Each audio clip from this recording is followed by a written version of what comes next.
Welcome to the Drapery. Dr. Chris Baker DC here. Got a deck tech for you today. This is Izzet Burn. Technically version 2.0. We played this deck last season 2 times to a first and second place finish.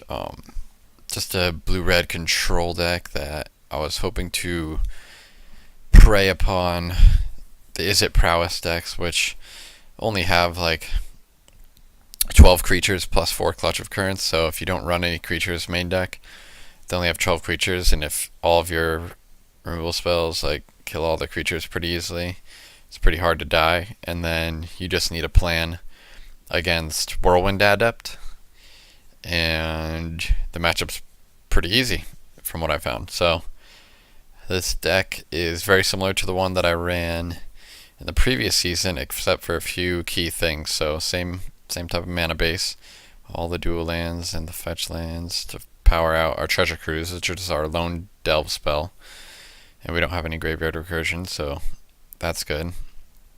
We get first off a strict upgrade in Sweep Away versus Whisk Away, and I almost didn't even want to include this package, but it actually overperformed. The ability to put a creature on top of library was very good when it was good, and then at other times you could, just bounce creatures end of turn or do things in response to a protection spell or save your own creature from combat tricks or removal spells or something, which I do have just in the sideboard. So just much more versatile than Whisk Away. The new rules are allowing the reprinted uncommons that used to be commons. So Arc Lightning as a 2 of and Pyrotechnics as a 3 of have made the deck.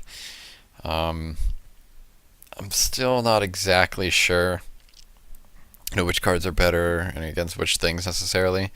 There are enough X4s running around that I like being able to kill X4s should they slip past our counter magic in Bone to Ash, Spell Shrivel. Sweep Away, put that card back on top of library, counter it the next turn is also a pretty good play. But in general, we're just relying off of the Fiery Impulses just as the most efficient way. Twin Bolts get the nod over Reality Hemorrhage because of, Eldrazi Sky Spawner and other token generators in the format. This card's just a little bit stronger, I believe. And also combines well. Now that we have all these, basically arc cards where we can split the damage, we sometimes will Chandra's Fury, kill a couple of tokens, and then there will be an X3 and an X2, both with 1 damage on them. And having cards like Arc Lightning or Twin Bolt are pretty good to clean them up. Although it does take 8 to 7 mana, but it does come up every now and then. Again, the Touch of the Void and Spell Shrivels are ways to guarantee that our opponent will have cards exiled, which helps in our sideboard plan of bringing in Ruin Processor to gain some life and stabilize a little bit more easily. But most people have Delve cards because Delve cards are good, so it's usually not that hard to run out of gas. Last but not least, forgot to mention the 1 of Rolling Thunder. His card is actually pretty bad, kind of underperforms, I think. Just because it takes so much mana, and my general game plan with this deck is to try to hit 5 mana and then just start doming them in the face with our burn spells as fast as possible, such that or only if we are not taking pressure from any of their creatures and whatnot, and always holding open counter mana when possible as well. My general strategy with this deck is to get to 5 mana, and so either cast Tormenting Voice to either help us hit our land drops in the early game and discard irrelevant extra spells, or save Tormenting Voice and discard every extra land that we draw. But yeah, this deck's pretty sweet. Just kills everything and burns them out. You would think life gain decks would be a tough matchup. But I did play against a few decks that had incidental life gain. If you count it up, we've got 2, 4, 7, 10, plus 12, 22, 27, plus 12, 39, plus 16 is 55, plus X. So every spell in our deck, combines for 55 plus amount of damage for game 1. So they have to gain a lot of life or present a lot of creatures in play that we have to kill to be able to out life gain us. But I'm sure it's possible. There's just not really many good life link creatures in the format that don't die to any of my spells really easily. So like if there was like a spirit whirlwind adept spirit link type combo, like Eternal Thirst from last format, it would be bad. But yeah, the general game plan is to win game 1, and then usually most decks will probably have anywhere from like 4 to 12 blank cards because we don't have any creatures. So most decks should take out a lot of their removal spells, and maybe leave some in because they know me by now. But you bring in the Ruin Processors, some number. Sometimes you don't even bring in all 4. But you definitely bring in the Ruin Processors a lot of the time.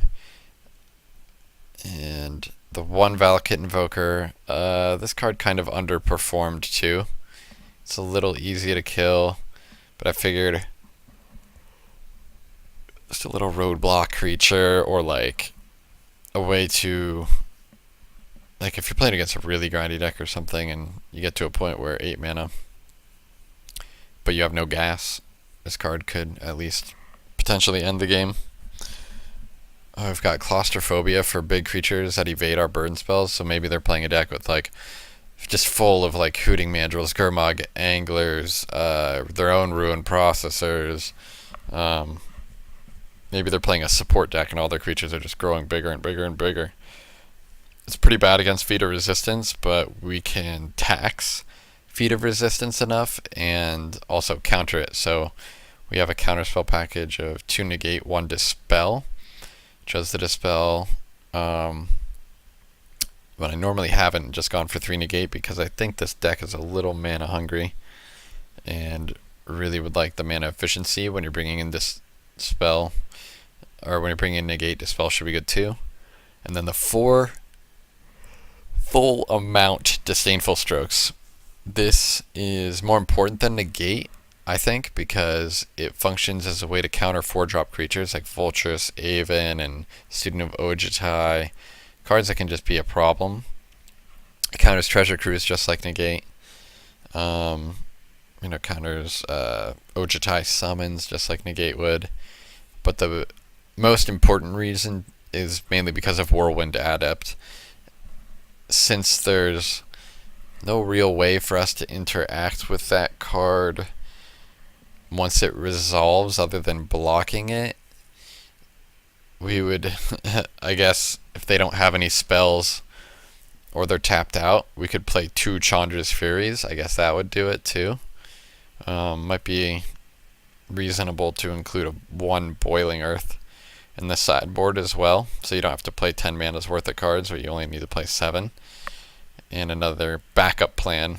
But that's just so inefficient. Yeah, I'd rather just play 4 Disdainful Strokes and just never let them resolve it. So sometimes the game can be erased to who gets the first to 7 mana. They play Adept with negate backup, and then, Disdainful Stroke plus Dispel would get there. But, yep, basically the Adept can be a problem. So, we want to be prepared. Alright, so that's the deck. We've got an SPDC tournament to cover. Let's go check it out.